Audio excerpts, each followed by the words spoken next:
Well, hello everybody. Welcome to P.B.M. Money. Today we're going to talk about my newest obsession. And, I tend to be either an overachiever or an underachiever depending on how I feel about a certain thing. When it comes to investing and saving and that sort of thing, I try to be an overachiever. Simply because if I overachieve, I benefit. Overachieving by reading a book in a week instead of a month is not overachieving to me. That's just doing something quickly. But overachieving means that by doing certain things I can make more money in the same amount of time. That's overachieving.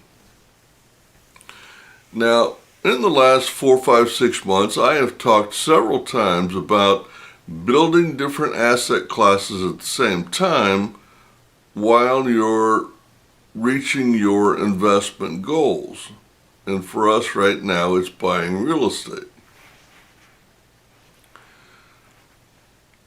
And what that means is, so you put money into one asset and then you take the profits from that, put it into another asset all the way down. Very specific. It's a great tool to use, by the way, and the more ways I can find to do that, I'm going to do that. But this new obsession is how many different ways can I find a dollar bill to work to the highest and best use multiple times to help me to achieve wealth. So let me give you an example. This is the one I'm currently working on in my mind. So when we sat down and did our game plan for this year, I was supposed to pay off a personal loan at some point in the game, and I did not. I made the conscious choice to go ahead and just pay it off when it was due, not sooner. And my logic was, why would I take the money? The game isn't over till December. Why would I take the money out of my account 2 or 3 months early just to save a payment? Well, because you could put the payment back in, but it was a wash. So I decided to do neither. I just paid the thing off and it's done. But then I started thinking, okay, now that we're getting towards the last half of the game, now it might be a good time to take a look at it. And I was thinking, well,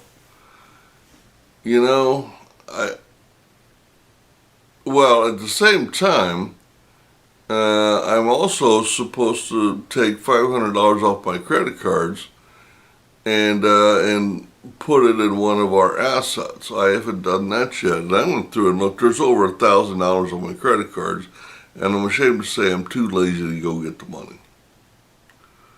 And that I hate that about me. But I was thinking, okay, we are still on schedule to hit over $40,000, even if we don't go get the money. And I think that's what's not motivating me. But I thought, what if I could borrow the money at 4 or 5%, and I could take $1,000 off my credit cards, so now that takes my net interest rate down to 2.5 or 3%. And then I would take that money and go buy an I-bond, which right now is at 9%. You see what I'm saying? So instead of buying one and then taking it and putting it into another and taking the interest, putting it into, instead of doing it that way, what if I took a total of, I would take a total of $5,000, okay? But the credit card would be $1,000, the loan would be $2,000, then we take $3,000 out of savings. So the credit card right now is making me nothing, and it's going to cost me nothing. The personal loan will cost me around 4, 5, 6%. Let's figure 6%. That's $1,000. Then I take $3,000 out of the bank to make it $5,000, which is the maximum I can do for a paper certificate, which is what I want. So now I got a $5,000 I-bond making 9%, and I've got a $1,000 loan costing me 5 or 6%. I got $3,000 from savings costing me 0.01%, and I got $1,000 from credit cards costing me 0%. So I'm taking money that's basically costing me nothing right now, but the reason I would take the loan is because I was worried about liquidity.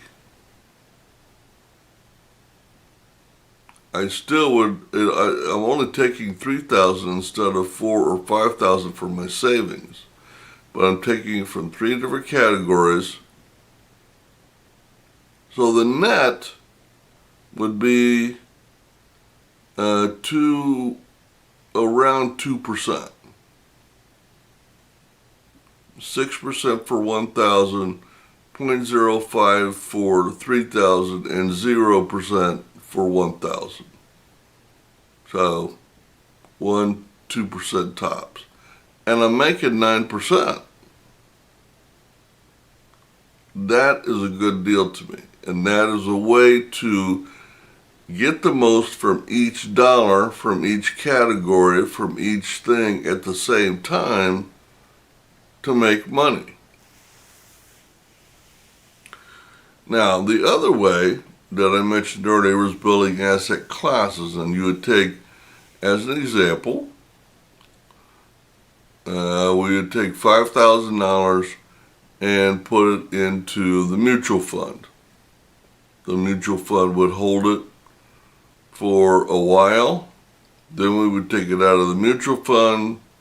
We could take the profit out of the mutual fund, buy an I-bond for a year, pull it out, store it for 6 months in our savings account, and then go buy some real estate. But that's choosing multiple ways to get there, and it's adding more money each way, but it's using the same original $5,000 only, plus the interest, which we do anyway. That's what I've been pushing so hard for, and I try to use every dollar that way.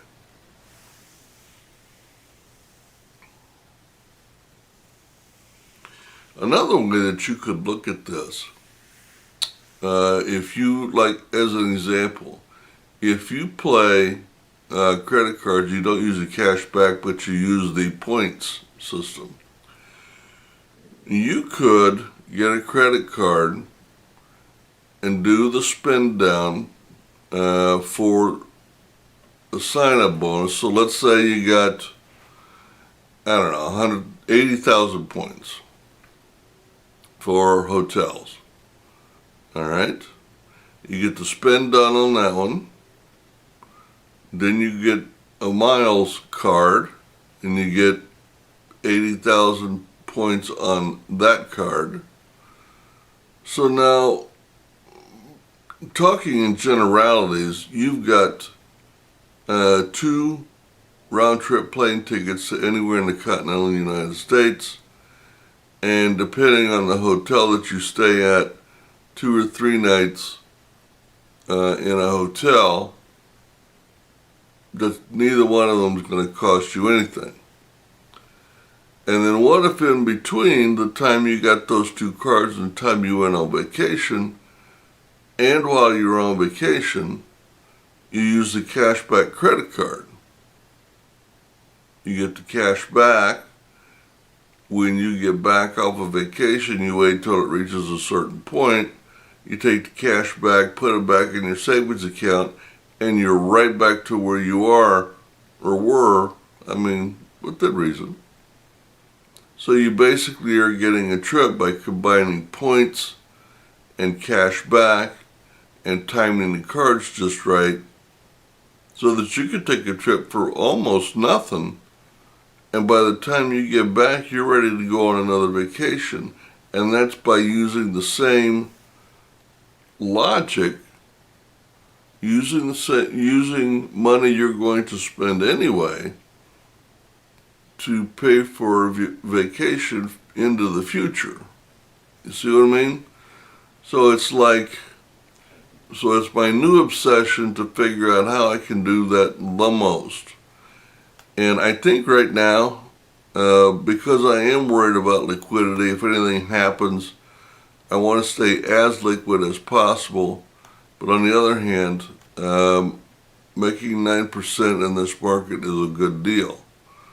So I think this week I'm going to call and get a personal loan for $1,000, depending on what the interest rate is. And then I'll spend this week going through and getting $1,000 off my credit cards. And then when I get those 2 done, then I'll take the $3,000 from my account, and then we'll worry about getting an I-bond. So that process is going to take a couple of weeks, but I think I've decided I want to do that just because it sounds like fun. It sounds like something I want to do, and it sounds like making 9% is dang good. Well, that's my new obsession, and I'm not going to teach that yet, but if you could multiply $1 and make it into, instead of making it $1, $2, or $3, you can make it $4, $5, or $6 in the same amount of time, that's a good deal. Find me any investment right now that's consistently making 9%. Rental real estate is, but trying to find the financing to make those numbers work now is not good.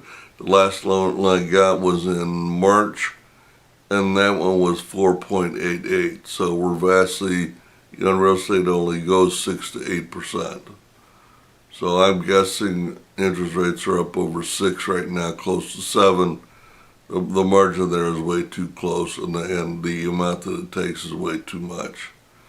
So $1,000 minimum, $5,000 maximum for a paper certificate, $10,000 for a digital number, for an I-bond paying 9 point something% for the next 6 months. I think that's what I'm going to do. You guys have a great day, a great week, and happy investing.